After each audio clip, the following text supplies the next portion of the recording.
तो ये हूँ आमर हाइड्रोलिक यूनिट जोटा कि आमर कोबोटा हार्वेस्ट किंग तो बर्तमान या आम रिपेयरिंग करवा चलतु आपन तो खोली शिखी तो खोली पकातु तापर नेक्स्ट मुझे बताऊँ तो आप खोली सारापर या भल वाश करेंगे जमी मुझे वाश कर स्पेयर वाश कर वाश कर भल भाव वाश कले टिके भी धूली रही जाए ना तो यहाँ प्रॉब्लम बहुत देखेब तो भीतर भी रहीगले भी प्रॉब्लम देखे बहुत तो बर्तमान वाश होगा आमर तो बोल्ट खोल तो ये दुटा बोल्ट को आप खोल भल भाव देखते ये जो दुटा बोल्ट अच्छी तो ये दुटा बोल्ट खोलिए 22 नंबर रेंची तो ये हूँ मोर 22 नंबर रेंची जो थी कि मुझे खोलि बर्तमान मोर खोला सरीगला तो हाथ में खोलीदे लूज हो तो यहाँ खोली सारा देखते भीतर दुटा पिस्टन से पिस्टन को आप पूरा आराम खोलिए जमी खोलुँच तो भल जगह रखिए जो कि माने अलिया फलिया किसी न हुए धूली फली न लगे तो या देखते एपट को तो ये दुटा आम लगी कौन सील ऑयल सील जोटा कि आम सील डस्ट कहुए आमर तो या केमी खोल देखु या हल्का छोट पेच सरू पेचकस या खोली पारे देखो ये हार्ड थाए तो ये टाइप भांगी जाए तो आप नॉर्मल थाईपे नॉर्मल भी जस्ट हल्का हल्का लिकेज कर तो देखिए हल्का हल्का बस होगला बस होगला देखो बर्तमान आम ऑयल सील लगेगा देखो यहाँ ऑयल सील लगा यहाँ आमर ऑयल सील जोटा कि आमर गोटे पटे हाइट अच्छी तो गोटे पटे खाल अच्छी तो हाइट पट को आम ऊपर को रखा तो हल्का या देखते बोलिकिना हल्का या हल्का कि चापिकी तो आम पुश कला ही पशिज तो ताकू टेस्ट करने तो या हल्का टे राउंड मारते पड़ो मोटा मो भाया तो या भी आम से टाइप लगेगा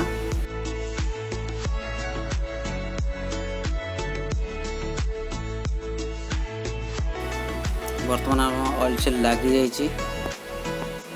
पिस्टन को लगेगा तो पिस्टन एमती भल भाव पोछिकी तो या धीरे धीरे लगेबे आ लगे भितर आप मुविंग करके लगेबे जो थी कि ऑयल सील किसी प्रॉब्लम न हुए आराम पशिज तो डायरेक्ट पेले देले कौन ना ऑयल सील बेंड भी हो जाए तो ये एमती मुझे लगेली तो यही टाइप आप लगे या से पोछिकी टे लगेदे पड़ो कारण टिके भी डस्ट रही जाए ना सी ट्रबल देखे बहुत तो या भी सेमती मुविंग करके लगे पूर्व कि भल भाव वाश करेंगे तो बर्तमान आम लगिगला पिस्टन तो आम लगे कौन बोल्ट लगे बोल्ट टी पोछीदे बस बोल्ट पोछा सरीगला आम बर्तमान बोल्ट लगे तो बोल्ट लगेदे हल्का हाथ टाइट करदे तो ये बोल्ट को भी सेमती हल्का हाथ टाइट करते पड़ो तो आमर बोल्ट टाइट करदे हाथ टे रेंज टाइट करते पड़ो बस आम रेंज बर्तमान टाइट करदे भल भाव टाइट करदे या भर आमर बोल्ट जो ओरिंग रोचे से ओरिंग भल अच्छी ना देखते पड़ो तो आमर कम सरीगला तो बर्तमान प्लेट लगेगा देखिए भल भाव देखते प्लेटा कौ टाइप लगुच तो आप भी सेमती लगेबे कारण जो लंबा लंबा दुईटा होल अच्छी तो तल पट को रखिए और जो पटे आप ऑयल सील लगते से पटा केमती थी बर्तमान देखी दिखाँ तो यार दुईटा साइज बोल्ट अच्छी आपको देखिए ये बोल्ट गलो तो यहाँ है बड़ बोल्ट तो आ गए बोल्ट देखे गोटे बड़ बोल्ट गोटे छोट बोल्ट बर्तमान ये आम बड़ बोल्टा लगेगा तो बड़ बोल्ट लगी सारापर छोट बोल्ट को आरपटे आम लगेगा ठीक हल्का टाइट मार दिए आप होल देखिए सामान लगेबे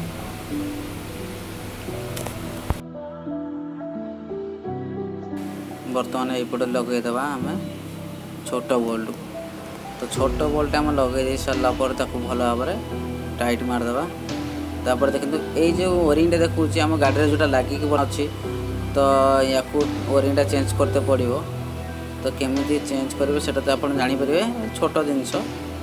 तो सीटा मुझे कहूनी तो आम बर्तमान या फिक्स करवा जोटा कि आम कम सरी जाता हाइड्रोलिक यूनिट तो ताको आम फिक्स करवा 4टा बोल्ट रोचे जोटा लंबा लंबा होल करते तो से लंबा होल गुड़ार आम बोल्ट ही लगे 12 नंबर बोल्ट आम ये लगे तो आप गोटी लेकिन 12 नंबर गोटी में आप टाइट मारी पारती तो सब आगे लगे सारापर आप टाइट करेंगे पूरा फिक्स टाइट देखो लगे मु हाथ लगे दिए आप गोटी लगे आप बहुत इजी हम कारण आपटा हेनी जिते इजी हेनी कारण मोर जो सबुद अभ्यास हो तो मुझे आपको देखापी केवल हाथ लगे दूसरी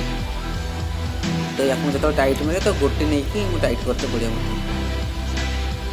आप देखिए भल भाव लगे होल होल कारण ये कष्ट लगे ये वेट अच्छी तो आमर फिक्स मोर सरी जाइए बर्तमान ये पिन दुटा लगे ये पिनटा आउ पिनटा तो ये पिनटा आमर वाशर 2टा वाशर लगे देखो लगे दूसरी तो बर्तमान वाशर लगे तो तापर आम लगे ये लक तो ये लक लगे दे सारापर पुणी सेपटे भी सेम से टाइप लगे देखी दिखाते केमती लगी तो बस यही टाइप तार अपोजिट पटे भी आम लगे तो बर्तमान आम लगेदे वाशर तापर लगेदे पिन तापर आम पाइप जहाँ थी तो आम ताको लगे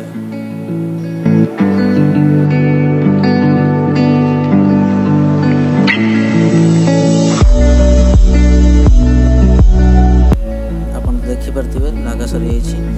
तो आम बर्तमान फास्ट पाइप लगेगा जेहतु आम डाण पटे आम लगेगा कहीं डाण पटे आम भल भाव टाइट कर सेपट आने कारण एपट जो लगे तो आम भितर काम करने पूरा बहुत कष्ट हम सेकेंड पाइप लगेगा तो आप पाइप लगेला टाइम जो खोलिए तो सहीटा को कौन करेंगे ना बांधिकी रखिए तो ना आप जापर ना तो मुझे जानी जेहतु बांधि नी तो से लगे दूसरी तो आप करेंगे ना जो पाइपटा जो खोलते तो मार्क देके रखिए तो सीरियल अनुसार न रखिपारे तो भल भाव या टाइट देवे ना ऑयल फॉल लीकेज करें 3 नंबर पाइप लगिगला तो बेंड पाइपटा तो आप जापर मोर जो लेफ्ट साइड बेंड पाइपटा लेफ्ट साइड बेंड पाइपटा अच्छे तो आप जापर सेटा कौट लगे तो से साइड ही लगे कारण तलपट लगे से मुड़ी हो तो से पाइप साइड ही लगे तो देखो तो मुझे लगे दूसरी तो यहाँ ये जगह ही लगे तो या भल लगे या अधिक टाइट करते पड़े कारण यहाँ मेन पाइप तो भल भाव टाइट करेंगे 22 नंबर इंच ठीक अच्छे तो टाइट बर्तमान ये देखो ये जो पाइप रोचे ओरिंग मुझे चेंज कर दी सारी आप कहते तो यहाँ हल्का गोटे गैप रोचे भितर तो से गैप रे गोटे प्लेट अच्छे तो से प्लेटा से गैप रे बस देखते ये जो प्लेटा रोचे तो ये प्लेटा ये रो तो या 10 नंबर बोल्ट आम लगे पार तो 10 नंबर बोल्ट मोर लगिगला भल टाइट देदेवा ठीक अच्छे तो भल भाव टाइट नदेले से पाइप भी बाहर जो ऑयल प्रेशर होची तो से ऑयल प्रेशर ही से बाहर जीव ना तो आमर भल भाव टाइट हो तो बर्तमान कंप्लीट हो तो बर्तमान आप गाड़ी स्टार्ट मारिक आप चेक करेंगे तो मुझे चेक कर वीडियो बहुत बड़ हो जाऊँगी तो आपन को भी देखी देखी वीडियो बहुत बोर लगुव कारण एत समय वीडियो मैं बनई सारी तो आप माने क्लीयर करने केवल मुझे वीडियो लंबा करते समय धरिक देखिले बहुत भल लगे तो वीडियो जब भल लगे तो आप कमेंट करेंगे शेयर करेंगे आ सांगसाथी मानक जनइबे आप जो मैंने किए हार्वेस्ट ऑपरेटर अच्छे से आप शेयर करेंगे आ कौ वीडियो आप दरकार तो कमेंट मध्यम कहींपर भाई सब करेंगे किंतु वीडियोटी को सब्सक्राइब करके जातु तो नेक्स्ट जो वीडियो मैंने अपलोड करी तो से वीडियो आप संगे संगे पाइबे। थैंक यू धन्यवाद।